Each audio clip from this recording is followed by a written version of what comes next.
like, there's more people at your neighborhood show than Copper Bar. Yeah. How'd you do this? Yeah. Exactly. You need to do what you did for this show every time. Yeah, they were like pretty normal. It was like older folks. He just lives in a really normal street full of like. Where's he live? Say it right now. Address right now. It's like south, like off Sweeten Creek. Okay. Well, that's what's funny too. I was like, oh, he has like a place that he can do it at, because I know Coble had like helped him with water and stuff, so I knew he had like an optimal place. So I was just like, oh, okay. And then he was like, I text Cody, I was like, how's it going? He was like, oh, it got dark fast. I was like, what's the light? He was like, we have no light. It's just a fire light. Yeah. And the porch light. Behind you. Yeah. And I was like, porch light should probably just be the light. And I was like, when that porch light go on, you got 5. That should be the light. Yeah. And the porch light's behind you, so you're just like a looming silhouette. Everyone was just like black. Yeah. I was like, do a ghost story and just have my flashlight under my chin. You just like Bigfoot, just like moving closely. Yeah, I went first, and I was like, I'll go first. But I think it was the best spot, actually, because there was still light. They could see me, and it was like, ooh, there's going to be a comedy show. Like, I think at some point he was like, all right, 10 to 12 is too much. Oh, God. This is getting to be 2 hours. Yeah. Oh, no. 10 comics at 10 to 12 Even minutes. if you're sort of new, it's like, hey, here's a bunch of time in the dark. I think there was a feeling at some point, like, how long is this going to be? 12 in the dark. I'm like, I'm about to get robbed out of here. Somebody is going to know me. Yeah, we got through like 4 comics in an hour, and I think he was like, yeah, maybe. Yeah, let's tighten this shit now up. we've got comedians amplified in the night in the residential area. Yeah, how does that look from a distance? Ranting and raving about their so-called jokes. I heard about my neighbors having a party like up from me. I was like, oh, that sounds fun. I could not imagine it just hearing like someone's like random jokes in the night. I'm like, what the fuck is that? Yeah. All these OnlyFans jokes? Yeah, like in the dark.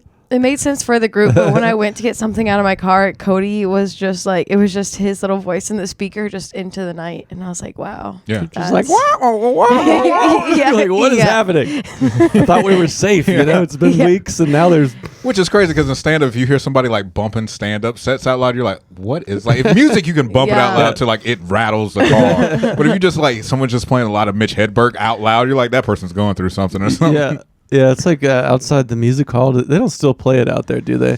Oh, yeah, they do. Sometimes we'll get it. A family is just walking by, and somebody's like, blowjobs, blah, blah, blah, but you don't even hear the laughs. It's just like out of context. It's so funny, like, working at, it's like, 'cause sometimes I have control of when it works. Like, usually Cloud knows how to do that. I don't. So if I push the button and it does come on, it comes out. So that time where I'm like frantically running, and I'll come out and hear it, and I'm like, ooh, ooh, this whole family of 5 just heard all these dick jokes walking by for free.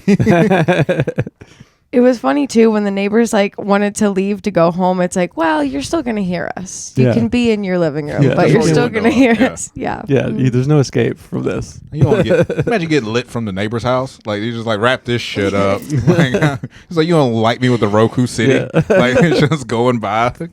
It's a weird way to walk somebody too, and you finish the set, and then somebody's like, "Well, I think we'll go back home." Yeah, now. they're also packing up their chairs. Yeah. They're like, Well, I couldn't imagine like you just walked a crowd and you're like, "Where are you going? Home?" Like, I'm coming too. Let me in. Just see him like watching TV through the window. Oh, you got water? Let me see it.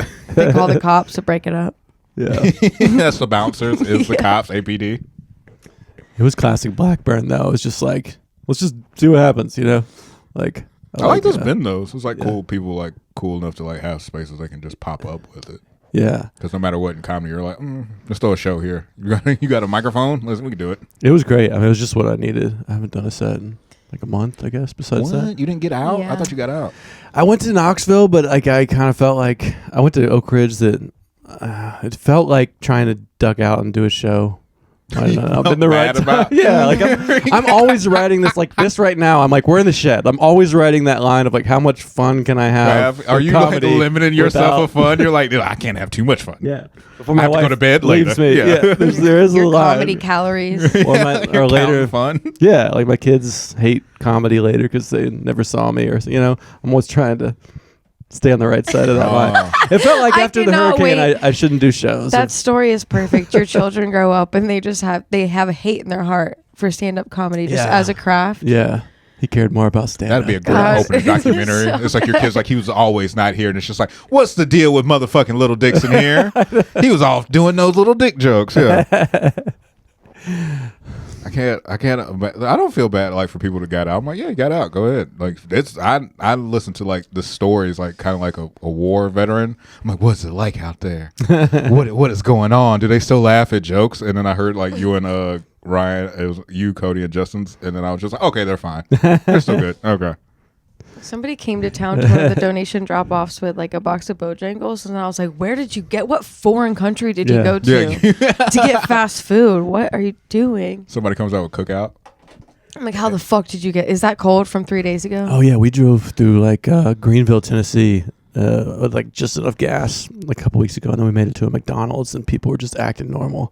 Like there's the fountain drinks. We got fountain drinks with ice. We were like, you look like a caveman. You're like, am I allowed to do this? We're all dirty and we like washed our hands and like, this is the best McDonald's ever. They're like, what's wrong with this person? They're from Asheville. You're like, oh. It's a third world country over there right now. Like it's been 2 days, you guys. And we're like, no. It's been like 8 years. Every day feels like a year. Yeah. Have you all done sets? Have you done any comedy? Yeah. Yeah, we went to Bristol to do a benefit show the night right before Justin's show. It was like a donation-based ticket system, so there was like maybe 14 tickets sold, but only 5 bodies in the building. Oh, don't you love that? There was like 10 people that cared, but only half of those people were like, I don't want to hear them. Like, I'll donate, but I won't show up. Yeah, exactly. Spend my time with them. I go to Somalia, but I don't want to wipe the flies off the baby. You know, like I was planning to go to that, but I had just driven back from Tennessee the night before, and it was like took twice as long, and I was like, I just can't get in a car and drive to Tennessee again. Yeah, it was taking you some crazy routes, and then it's 3 hours there. You stay there for 2 to 3 hours, then 3 hours back, and I was like, I like comedians, but never that much. Like there's a cutoff. That's 7 hours of intimate, quality bonding time with other comedians. When normally a disclaimer is like, you got 4 minutes, like you got 2 hours of fitness time, like hurry up and get out. Yeah. You're like, I don't have to see these fuckers again for a week. Not till next week, you guys. Then you get in the car, it's like, 3 more hours. But then, like, during the storm, you're like, you know what? I do miss that Art Sturdivant joke. I really do miss hearing that every week now. I was getting weird about it. I was like, I haven't heard any of my friends talk about their silliest opinions. What am I gonna do? Do I have friends anymore? It was like when Kevin said, like in the group chat, she was just like, "Oh yeah, I've just missed like producing shows," and I was just gonna send like that gif of like Eddie Murphy and Trading Spaces when he's just on the beach. I was like, I ain't missing producing shit. Mwah, this is just a lovely time. Wow. Yeah, y'all deserve it. I mean, every week is a lot. I remember Carrie during COVID, he was like, I needed this, man. Yeah, oh God. I've been running a show every week for forever. And then sometimes he just looks at me with just like ragged eyes. He was like, hey, we still going. Still fucking going. I'm like, I don't know why. Yeah, that's why he was like, I don't know if in COVID we need more masks. It's not safe. It's like, you just don't want to have to run a show every week. Yeah, he's finding the way. Another year off. You guys heard. Now I'm at that point. I'm like, it was a hurricane god saying, no, we don't need to do any more comedy. And then Cody's in the back like, no, we're doing more. We're doing more. But it's cool people doing shows again. You guys got a show Thursday, yeah. Orange Peel. Yeah, Orange Peel. I think I have like 3 next weekend, which is crazy. I'm like, that's way more shows than I was doing before. But oh, yeah. Yeah, I was glad we did Blackburns and this. It's like before doing the Orange Peel, I'm hosting. So it's like, I want to hold a mic in my hand maybe more than once a month before that. You know? Well, it's just like getting on a bike again. It's just like, you're like, oh, can I still ride? It's like, yeah, you can still ride a bike. Yeah, it's just going to, you're like, oh, yeah, I forgot I got to pedal like this again. Yeah, the first gear shift might be a little clunk, but. Yeah, it's a giant hurricane hill you're going up against. Yeah, that's why we're in the shed, because I want to like hold microphones with comedians again. This feels like some version of it. I feel like it's kind of counts. You get it. This Yeah, counts. we told you this on podcast before. This counts as like an extra round of comedy. Yeah, it does. This is a wrap. Did you have fun with Blackburn and Cody? Oh yeah, for the first one. Yeah, I was like, 2 refugees. Yeah, 2 people that I don't have to say anything. It's just going. And they've known each other for forever. Like I didn't really realize that. I think Cody loves Justin. I didn't really realize that. It's like, yeah. Because he's always so antagonistic. He's always like, nobody gives a shit about your law of attraction bullshit. And Justin's like, my feelings are hurt. But then when they were in here, I was like, oh, they like really love each other a lot. And that's just part of their dynamic. I wasn't sure, you know? It was like so sweet. It's like the odd couple, but like they don't let each other get away with their normal shit. They call each other on their bullshit, which is cool. It's just in a very quirky tone. Justin, I don't think I like that. What do you mean? Because everybody loves Cody's comedy. I think Justin's not for everyone, but I've always thought Justin's amazing. Like, I mean, even no matter what it is, he's a wild card. It's when he fully believes in himself to get it over. Like, I've seen him like battle it, and sometimes I'm like, you probably shouldn't do that. When if you're battling it, it's like. But there's times when it's like, I don't have to tell him anything, and he just nails it. I'm like, that's what you got to do every time. Yeah. I was like, you're like my favorite sleeper agent that forgets to kill the president. I was like, we just got to wake you up at that right time, and it's perfect. I like those examples of that. I'm similar to Justin in that way, where it's like, hey, you almost never show up as the same energy. You're really inconsistent. I'm like, no, you're just not looking at it long enough. I'm very consistent in how inconsistent I am. Yeah. Justin's the same way. I'm like, you're doing that thing again where you make it way harder for yourself. Like, why are you doing that? You're really good at this. Like, you have different sides to you, different eras. Like, each set is like a Taylor Swift album where you're like, well, sometimes he's like, he's trying to be antagonistic to the crowd too, and he knows how to say the jokes to get the laughs, but he likes the tension in the room. I'm like, he does poetry, so he doesn't need the laugh as much as I do. You know, he's just able to let it stay weird. Where like we're kind of dependent on it. He doesn't really care to like get it, which is like kind of weird when you think about it for stand up. You're like, that's the one job you have. Yeah. But he's like, no, I'm literally going. That's the last thing I'm going to do. I'm like, okay, it's fun for me to watch, but as an audience member, they have no idea. Yeah. It's one of my like I tell the story. I was like, my favorite story is just when he walked. I was headlining it. We were doing like drop offs at Metro Wines, and I was like, damn, I haven't been here since like Blackburn walked everybody at my headline. It was like my third headlining show. He was my feature. I did not pick him. Yeah. And he walked everybody, and it was just one of my favorite moments of just an old lady like moving by me like, excuse me, sir. He's like, I've had enough. I was like, he's only did 10 minutes. Yeah, I think he's less of a wild card now than when I started, but he definitely is a wild card. He's not like Leah Garth wild card, but he's definitely like, yeah, you don't quite know. Like, well, you can talk to him earlier that day. He's like, oh yeah, it's gonna be this thing. But then like you look in his eyes sometimes before he gets up, and he's got that crazy. Well, it's like you're doing. You're like, oh no, oh no. Yeah, okay, like doing stand up is like doing a bank heist, and then it's like you're like, oh, we're all coordinated. Yeah. Cody's got this, Petey's got that, Carrie's got that, Ryan's got that, Miranda's got that, and then you look at Blackburn, you're like, oh, you're about to shoot everybody in here. No, this needs to be a smooth bank heist. He starts painting his face weird. You're like, we never talked about this at all. Yeah. He said dress up like movie characters. He was like, I came in like this. And they're like, no, oh god. That's like I was like, no, it's just sometimes it's just like robbing a bank. It's just like some person, we're gonna have a rocky bank heist today. Well, it's so funny that like his art is like that. It's really unpredictable because like as a person, you can go to him with anything, anytime, and he's totally there for you, totally genuine, authentic. Oh yeah. And then you're like, how are you poisoning people against your own self, like at stand up? Like one of my favorite things is like if he'll go up, he'll be like, it's like he'll go up and he'll be like, he knows when it's not going well, and then he's just like, fuck. And then he starts doing regular jokes, but they don't sound the same because they just seen you do something completely weird. So I'm like, nope, you lost him right there. Oh, ever have a friend that dies for you? Yeah. And it's just like, and I was like, you're not even delivering it. It's too late. Yeah, and it's like they can tell you don't even like this, and now I'm laughing just because it's funny to me, and I'm sick. Yeah. Yeah, I mean, I like it when he does like goes first at music hall, and it's like he's like, I'll go first, and it's just that like I can just go either way. Yeah, my favorite one is like he's a strong voice though. If Cody hosts, he's like, I'll go first, and he's then loud. Blackbird, he's like, no, you don't go first. No. You're like, good things about Justin. He has a strong voice. Yeah, I think that's part of it. One of my favorite intros to host is like, because it was that week, or it was like a month and a half. He was just like, Asheville's best comic. Asheville's best comic. I was like, he's Asheville's loudest comic about being the best comic. Here he is. Yeah, that can get a little off-putting. I guess he's like manifesting some sort of. He's doing bits. It's so charming to me. It's so off-putting that it doesn't put me off. I'm like, wow, that's so fun for you because he doesn't give it up. I love it so much. He commits to the. In Parks and Rec, there's Jerry. I always consider him our Jerry. Because it's just like, but in Parks and Rec, Jerry has this whole world where he's married to a hot wife, has everything going. I was like, in his poetry world, he is the shit. He is one of the best poets they have. But then when he comes to our world, we're like, shut the fuck up, Jerry. Yeah, none of that poetry shit works over here. What a bits.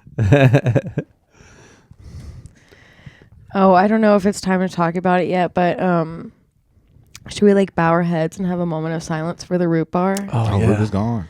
Gosh. That's the one thing too. I'm like, there's so many places that are gone now, so we're like a third leg just gone. But it's like that. Yeah. That one's hard because it's not just that we lost a venue. It's like you'll never find that vibe again. That's just that was true. So specific to that area. And the last time I was there, all I did was say mean things about Root Bar. That's what everyone said. I didn't mean any of it. I love the Root Bar.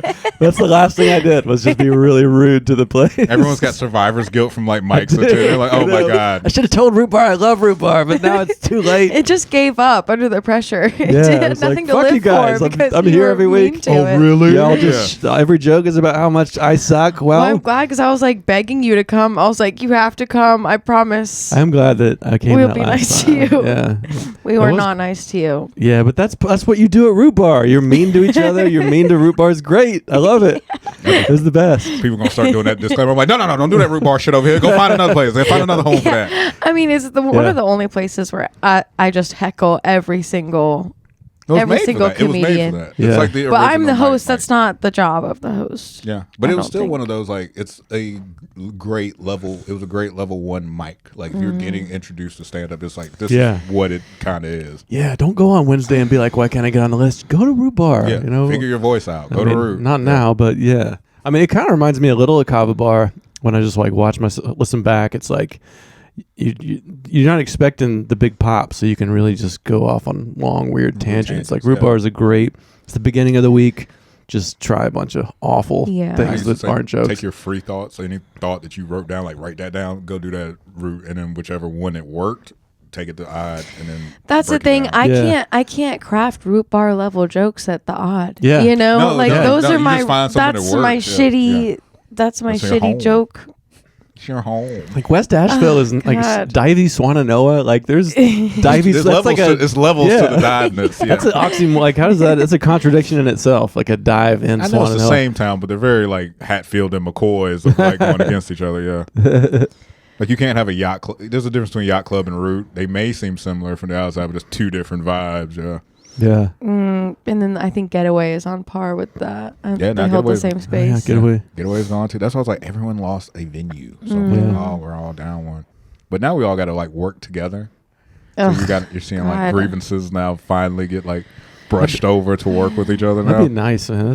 That's one thing.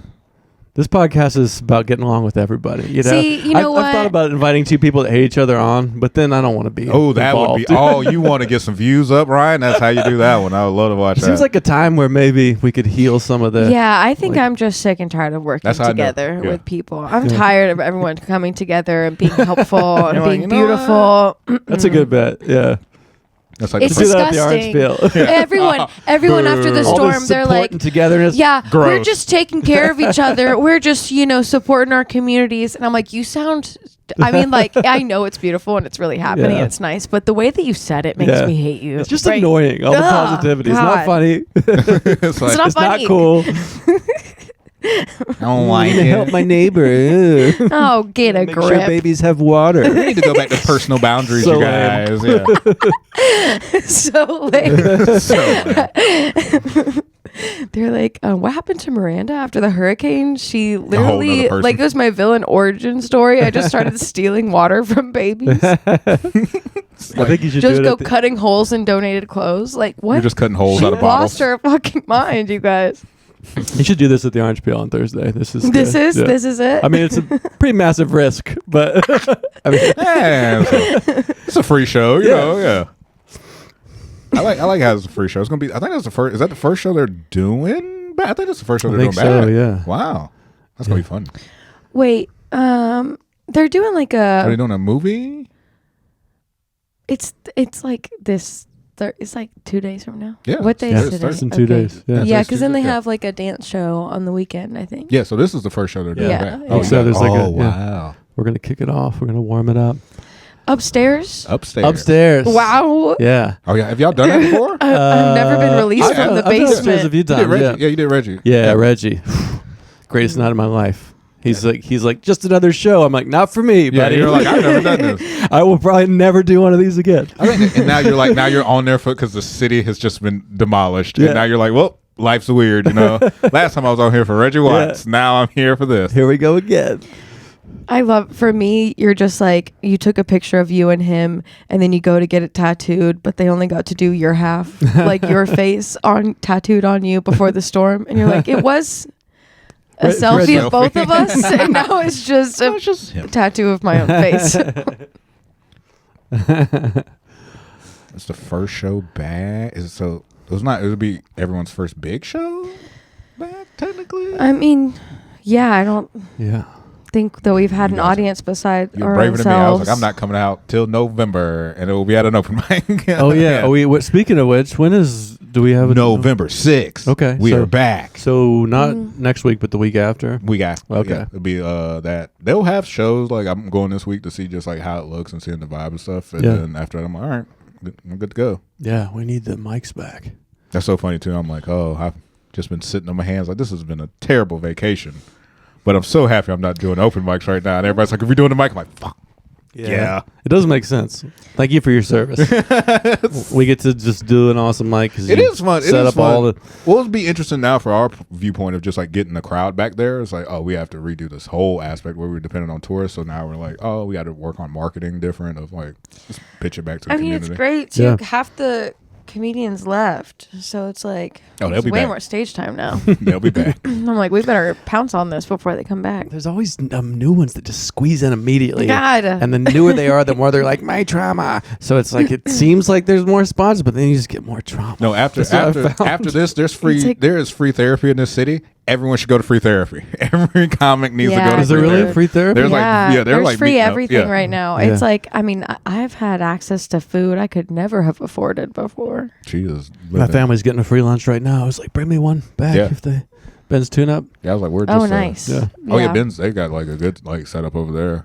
Is it, do they give out food that they make, or is it like from some other place? I think it's, I think Ben's is theirs. Yeah? Yeah, it's like up the street from Bears. They're doing text them, bring me back one, too. Yeah. Hey, we got a 3 orders. We got another refugee.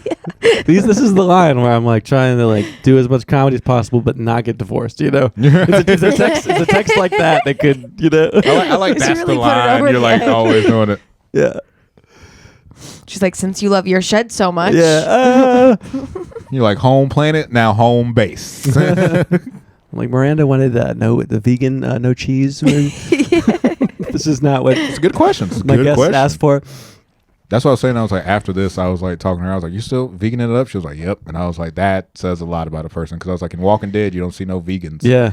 It's just as soon as a disaster happens, everybody's just surviving. Listen, a couple days happened, you know, and you didn't know what you were going to eat. I was like picking up like raisins and eating. I was like, I don't think I can live like this. I was like, I don't think that's a raisin. And I'm like, it's not even. I don't even think it's a raisin. I don't even think that's a raisin. That's how me and Miranda. That's literally how me and Miranda live together. Up raisins? Yeah. What do you mean? What? Out of what? Not even a whole raisin. If you're just finding it, if you're just picking it up, I wouldn't it's probably not a raisin. We're working Sandra's health clinic. She's picking stuff off the ground. I'm like, don't put that down. That little video of the toddler and the bike, and the dad's like, and we don't touch this part because it's dirty. And the kid, nope, it's dirty. Nope, it's dirty. Nope, it's dirty. Just like Miranda, stop trying to forge food. That's like when you see a comic just keep doing the same joke. You're like, it's not going to work. Why do you keep doing it? It's not. You got to change something. You're like, nope, going to push it through. Going to push it through. Going to push it through. I'm gonna find I always want y'all to tell me if I'm doing that. By the way. Oh no! If I'm like trying, because there are the ones where you're like, yeah, but there's the ones where you're like, I need this to work. Yeah, I'm rooting for you. And then like maybe it doesn't, but you want it to work so bad that you make a little laugh seem like a big one because you're being delusional about what you want. Is it getting hot in here? Is it hot? Whatever you got amenities. That's what I miss about. He said that's the amenities. That's a wham. I don't know if this is gonna make it more hot or less. Oh, let's try that. There's sounds of nature. Actually, it seems like it might be good. Might be good lighting. Yeah. Suck it, Justin. That's how you light up a. Well, no, is it closing? It said you. It said what? It has root bar vibes. It hears you. This could be the new root bar. Oh, your wife. You want to get divorced faster? you trying to hit that button? Do not turn this into root bar. Shed show. Your kids are like, Leah Garth's in our refrigerator right now. Making a big old Scooby-Doo sandwich. She looks like she makes a lot of Scooby-Doo sandwiches, like just meat on meat on meat on meat. I was like, what the fuck is a Scooby-Doo sandwich? Just so Tall. much tall. I thought it had to do with Scooby snacks, like the graham cracker treats. Are those considered Scooby snacks or dog treats? That's what they're called, right? That's very confusing for children. They're not called dog treats. Yeah, but they're shape of they're dog for treats. humans. They're Yeah, in dog but- bones, but Yeah, well, they're Scooby Scooby snacks? snacks. I mean, does anybody eat them besides Scooby? Shaggy. Does he eat them? I just went through a whole Scooby-Doo like in chronical order. Yes. I just had this conversation The classic yesterday. one. Yes. actually. Oh, the whole With like Adam West sitting in. Oh, you talking in about the Scooby Harlem movies? You talking about Globetrotters? Scooby movies? That's a different brand. That's an hour-long Scooby-Doo. Yeah, that came out. Yeah, I went through the whole thing because I was like, I'm about to watch stuff in order. And I watched all Scooby-Doo in order. Don't do it, but...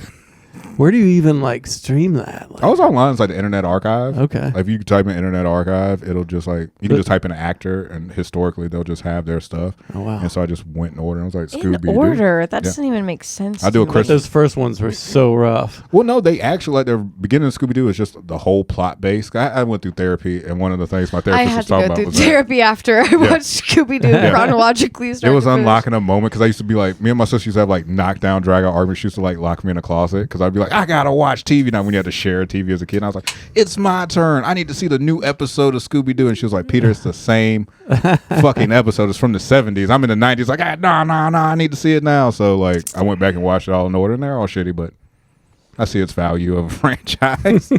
I thought about doing that. I tried with SpongeBob. I was like, I'll watch SpongeBob again. And then I watched like stopped, 3 episodes, and I was like, why do I remember these perfectly? Yeah. Like, it's not. I'm like that. I went back and did Law and Order in order because I'd never done it in order, and that shit it's you need a cigarette after that. You're like, oh god, I've been touched. I need Olivia Benson right now because I've never seen it in order. I always see it in passing, but I can always tell what year it is depending on haircut and how old Ice-T looks. Oh my god. Does Scooby Snacks give him powers? No, Forget. just makes him courage. He just gives him like liquid. It's like alcohol for him. It gives him liquid courage. Like he believes he can like get brave. Okay. And then Shaggy just stoned to shit, so he's like, fuck it. Yeah, it's weird when old stuff comes on. Like I watched Scooby Doo in the 80s, but I didn't know it was a 70s show. 70s show, yeah. And the Brady Bunch too. I just thought it was like I was like that. they just dress this way. Okay. I didn't know. Like I'm just sitting. Yeah, you're like, I'm just 8 what and is I'm this, watching. There's a family across the street called the Partridge Family. They live in a bus and do the same thing. Yeah. You're like, is this about Mormons? Is that why they're like I that? didn't. No one explained. It was like From the past. They all 10 got like years. bob mullet haircuts. You're like, yeah, that's so normal. I've seen like 3 of those at Family Dollar. It's not too many of those where I used to think was real. I remember growing up, I used to think like 90210 was just all white people. I was like, that's all they go through. They live in these high class apartments, and they're like, this is the drama they live. that's kind of true. No, they're more Will and Grace. They come from Asheville. It's more diverse. Yeah. It's like between Tiger King and 90210, maybe the spectrum. of, I went back and watched that recently. I haven't watched it since COVID. yeah. And it just took me back to COVID, and I was just like, too much trauma. Yeah. Too much trauma after hurricane. That's the show that we all collectively watched at the exact same time. Yeah. Like that was almost like old TV when like Tiger King. Like, Oh, we were all watching it the same It was a week. water cooler Right. moment Yeah. when people don't Yeah. even hang out with water coolers anymore. Yeah. Yeah. Did you see Tiger Yeah. King? Yeah. He fucking blew his hand up. His hand's gone. The other thing for COVID is I just like binged Survivor. Like, I mean, there's almost 50 seasons at this point. They do It's a big 2 franchise. a year at least. I knew a And- comic who like got on the Survivor after party show with one of the people, and that was like a big deal for them. I was like, no, Survivor is huge. Dude, I love Survivor. It's just incredible. And then it's not as trash as other reality competition shows. Like, you can see the inner workings of like how politics work through people, how people like weaponize information. Yeah, that's what and the comedy competition turned into. It just turned into Survivor when Blackburn got voted off. I was like, oh, they just pulled a Survivor on your ass. You didn't form any alliances. Well, Blackburn's like, we're just going to talk about him the whole time. We should Let's just do it. Except this is the episode Yeah. about, we just listen to it, but he'll type his name. He'll He's Should search we got it. the- phone him in at least for a certain part? pick on him and hang up. I'm surprised it doesn't just pop through the door. He, talking like, about me? he's got I think the Kanye ability where like he upsets everybody, but then everybody's talking about him for Yeah, a it's while. a- You know, it's it's just a- like Blackburn was crazy and ruined that whole week. But did he? Because now we're all Yeah. So Yeah. He's the JoJo Siwa He's of Asheville potent. comedy. He's Yeah. potent. Yeah. And I think yeah, you're right. I mean, you might get irritated of like, ugh, like one of these again. He's one of the like great trolls, but he does not mean to be a troll. Right, exactly. He's Michael Scott. Like Michael Scott does not think he's a troll or anything, but it's that, yeah. But then he's also, like you said, he's like really kind of has this supportive, like loving side. So he's like a weird half troll, half like supportive friend. Michael believed that road was not going to lead them into that river, but it did lead them into that river. He said, "Michael, there's a river right there." He said, "Nah, the directions are taking me here." You know Tony Robbins, like he's like you know who he is, yeah. right? He gets up and he like programs his brain every morning. He's like, I can do whatever, I can climb mountains and all that kind of shit. So I mean, some of that's, I don't do that, but I think it does work to some degree. Like your brain is so flexible, and Blackburn I think does a lot of stuff like that. I think he programs. He like looks in the mirror. I imagine he says a lot of self-talk. Yeah. And then there's reality, and then there's what his, and it can be really interesting when the two smash together. Yeah. I can see him being like reality. He's like, "Fuck that, I can do it." And it'd be like, that is Kilimanjaro. You cannot climb that with no like history of doing that at all. I love spiritually gaslighting myself. And I think that's what he does too. Like he'll come off and he'll be like, that was a, palpably terrible set. And he's like, I'm really good. I'm the best at this. And I'm like, yeah, of course. But we know that you just did really bad though, right? He's like, no, I did great. And I'm like, okay, yes, we're doing that. It's the level of it's your reality. It's your choice. Well, you gotta be you pick. Yeah, but then the next week he'll be like, yeah, I was joking when I said that to you. I don't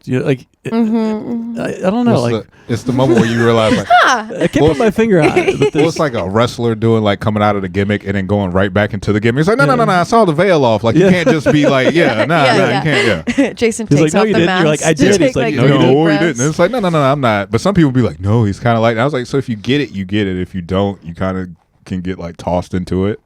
He's got a little bit of cult leader energy, which I think is good. Yeah. Like some of my favorite rock stars are totally cult. Okay, a lot of cult leader. Like, and you like my reality. I can like make it so strong in my mind. I can almost like make it real for other people. Like, my favorite one to tell him, I was like, "You're less hot, David Koresh," and he gets so mad. He's like, "What do you mean by that?" I was like, "Where are you going to get mad at? The David Koresh part or the less hot part?" I'm way hotter than David Koresh.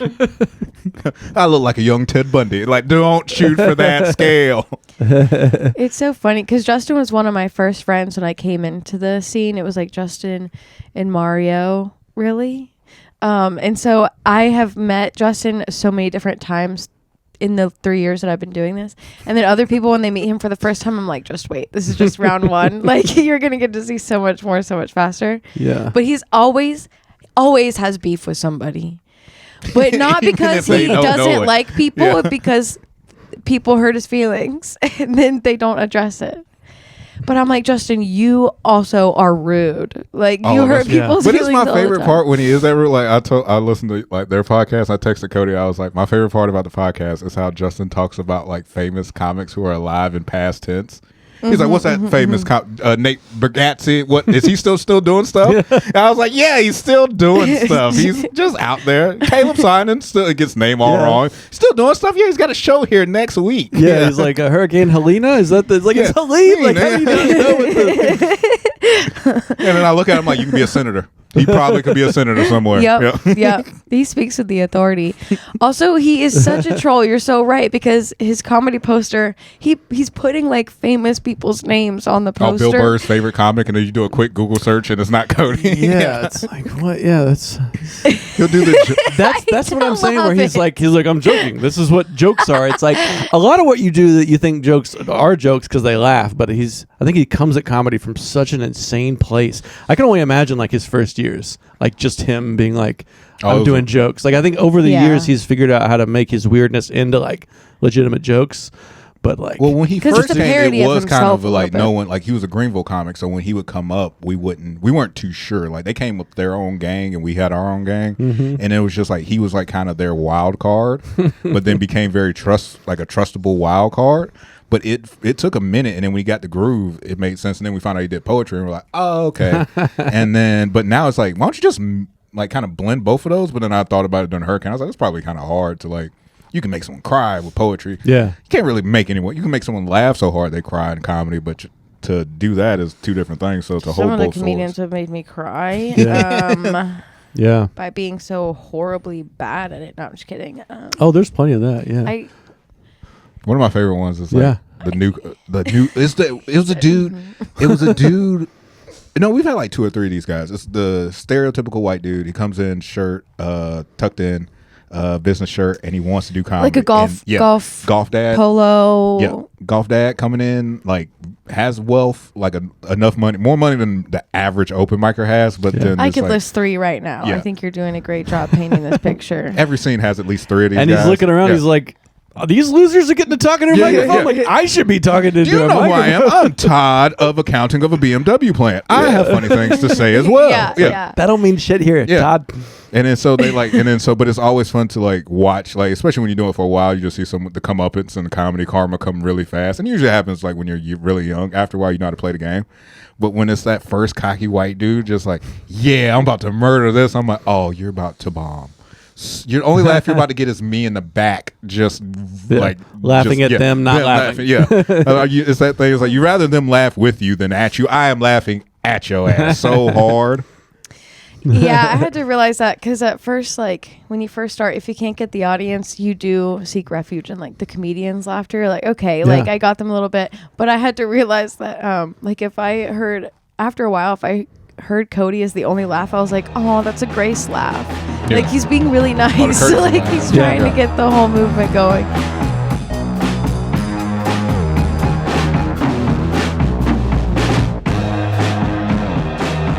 What are you guys gonna do for Thursday? You guys got your sets ready? You know what you think you kind of gonna do? I mean, I'm gonna say jokes that I've told before, and I'm probably gonna. Jokes you're gonna like. I feel like I have to open your with some storm jokes. Are great. Yeah, the host. That's why I was like, I can't just be like, I'm in my 40s. Yeah, like hell yeah. There has to be some acknowledgement of it. So yeah, I got to kind of work on that. It's a little bit of a bummer not to have like a regular odd and the music hall, but it's kind of it is what it is though. It's kind of cool that it's like. It's going to be weird and different. This is the first show back. Got to get up on the Orange Peel main stage and say jokes Think about I've never said before. You might be the first person on stage since this has happened at the Peel. Yeah. That's crazy fun. That's a cool thing. That is cool. I have to put that in the bio. Yeah, for that, yeah. You know what? I saved the city. You know, Justin Blackburn's the key. You're like, I also saved the city, you know. I headlined after. I headlined. That's when you went from hosting to headlining. Yeah, like Blackburn single-handedly founded Southeast stand-up comedy. It's one of my favorite ones to say. It's just like, oh, the founder of Greenville Comedy lives in Asheville. Oh, that's about right. There's something we were talking about when they were on too. That like Asheville, we were talking about like the sad trauma and comedians. Like the other places, people maybe figure out how to do jokes first and then get into their weird trauma later. But the Asheville scene, we're very much like people will start their comedy careers by being like pretty vulnerable and weird. Mm-hmm. What do you guys think about that? Does that make sense what I'm saying? Like whether you figure out jokes first and then you start off you don't know how to tell jokes. You're just comfortable being on stage. Being like, I'm going to speak my truth at the very first time and then maybe jokes later. For the very first time. That's kind of like the confidence of that is wild. Like you watch like Nanette and you're like, that's what it is. You know, I'll just do that. I'll just do Nanette. And it's like, well, you know, that person... That's a very artistic, creative person that took years to develop that. Right. Yeah, and you're like, I'll just start with that. Yeah. Well, that's kind of when you first start anyway. You're just like, I'll just be that. And then you just do that. And then you can like, oh, no, I kind of got to be me. Like, I think you and Cody were talking about, like, you're like another comic your first couple years. Yeah. And you develop out of that. So it's just like your first level of stage. You're like, oh, yeah, I'm going to take in this new stuff and then add some old stuff. But then it's like, you don't really know how to be yourself yet. So just write jokes. And then give them to the internet. That I learned recently, though. I think that was the second best piece of advice I got was like, you don't have to be good. You just have to keep doing it. Yep. It's like, okay, the talent will come later. I just have to like find who I am, learn my pacing.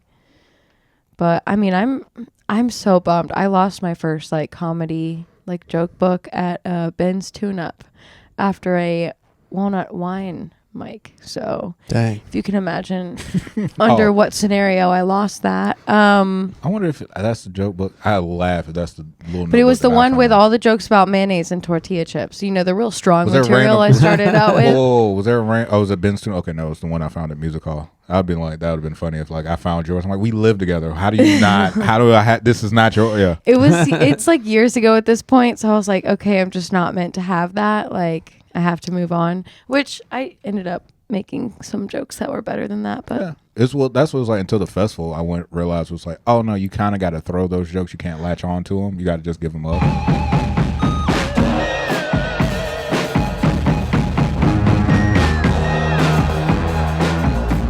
Talk amongst yourself. I'll be back. Wow, that Ryan guy. First of all, we need one. We got to turn my shed into this. Your shed has a long way to go. Oh yeah, that until shit. It gets we got here. to punch that motherfucker. That's been hit by a car. That shit has been and much else. Yeah, it's been hit by a hurricane, about just 2 cars. A lot of life. In life. One. Dude, this is nice. He has a whole jam system in here. I wonder if it's I'm starving. Is his wife going to bring me food or not? I love it. You're like, I'm going to the store. I'm so hungry. He's got one of those fans. Big, but it is a fan. That was a catch. Oh my God. God, that was so stressful. Holy shit. That's how you're going to be. I don't think my nervous system can take any more girl, surprises. You got a show on Thursday. You better get ready. I'm weak. You're going to be at the Peel. Like something dropped. She's going to be like, what is that? Is that another hurricane? No. Someone just dropped the beer. Literally. Let's see if this works. This is pretty insane, but That's crazy. It does that, though. yeah, it's. Because I wouldn't think it's that hot. It doesn't seem that hot. This happened last time we were in here. I've done like, I don't know, like 50 some podcasts. It only happened in here. And then I went inside after and I like let it run for 2 hours just to test and it worked. So I don't know. Yeah. It's like well, at the you're like, I just need to do this at the library forever now. It's cool. Room temp. The library is not open, but I do like podcasting at the library. Looks cool. Dude, Yeah. I love the library. So you know easy. the one up it is on this side, right? Yeah, it's with the little nook Yeah. in the wall. Oh, The yeah. little there's a circle Yeah, cut yeah. out with a nice cushion in it, and I'll take the kids there. Is it the kids' Because in corner? the summer, no, it's just like I mean, I guess it's the kids. That's kind area, of the kids' but corner. It's over there with the graphic novels. It was so hot during the summer. It was absolutely far too hot, and so I would take the kids to the library, and you know me, I don't have cooling systems and AC in my life very often. So as soon as we got to the library and I sat in that little nook, I just passed the fuck out. And I'm like fully at work. You were like a refugee person before the hurricane, so you're like amenities. They're like, they can't ask me to leave because I brought children to the You can't kick me out of Chuck E. Cheese if I brought the children. You only can kick me out if I don't have children. This is my ticket in the door. I have kids. I'm allowed to be I here. was like, you also can just get a library card too. That gives you justification. That is the other part about being a nanny is the kids have all these cards, like the racket club card and everything else. And I'm like, I'm not allowed here. Yeah. Like the science, what is it? You have a science Museum? The indoor science museum. Oh, yeah. We still got one? That's cool. Yeah. Yeah, but it's like expensive to get in there, but So not that's if I got the whack. kids. We used to have a free one. It used to be for free. above the Dinah Worthing was the Health Adventure. I mean, I don't think it's like a great science. Oh, it wasn't. The Health Adventure Is was. Is it the one by the Diana Wortham downtown? Yeah, it's closer to the S&W. Are you still doing that? Doing the nannying? Should we don't have to talk about it on the pod if it's Oh no, it's fine. The family that I work for, as soon as the hurricane hit, they like went to Savannah.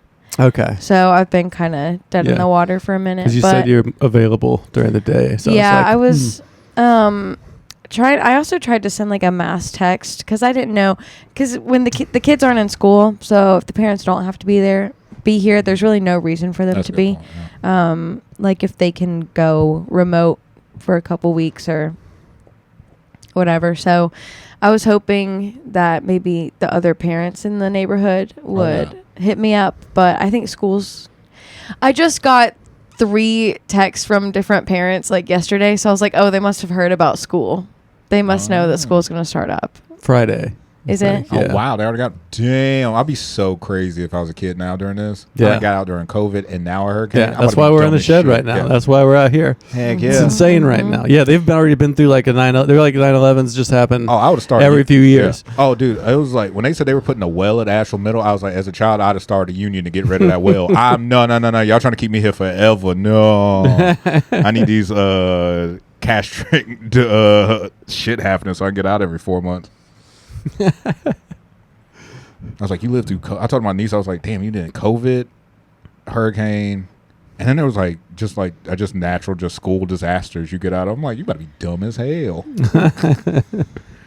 I'm so jealous. Like, name me the 3 branches of government. Jedi. And it's like, oh no. Influencer. Oh no. Yeah. That sounds about right. We're reading every night. What are you reading? Yeah, graphic what do you novels? read? Yeah, a lot of graphic novels. It counts as literature Tonight now. They we have say Deadpool versus Wolverine. It's like no, it's like not graphic novels that are like I'm a new kid in middle school and I wonder if I'll make friends. It's like that kind of graphic oh, it's like novel. the Yeah. Diary of a Wimpy Kid type graphic novel. Yeah. Oh, that's a genre. Yeah. You're like, we read it as a family every night. Yeah. Captain Underpants. Yeah. It was like there's like levels of children genres I didn't know. There's like child horror. Mm-hmm. I was like, how are you making? They were like literally like Goosebumps is technically child horror, and I was like, oh yeah, I guess like kids do have their little world, like you said, they have little cards, and I was like, oh, that's their little credit cards. They don't have credit cards, but they get some little passes through stuff. Yeah, my kid read me. My 8-year-old read me a graphic novel about some like new girl in school who's like She creepy. wrote a graphic novel. We read it and it's like she turns kids into dolls because she's lonely and then at the end she just wins. It's one of those ones with at the end she just goes to a new school and she just it was pretty scary. I was legitimately scared. What Stephen King child do you have that is writing novels? I'm scared for the future of this my creepy kids. girl turns other girls into dolls and then she goes to a new school and she just traps them forever and she's like, now you belong to me. Do you just like give that to your wife and be like, read this and then let's have a meeting in the kitchen? That's very American Horror Story. Yeah. That's great. It's child horror.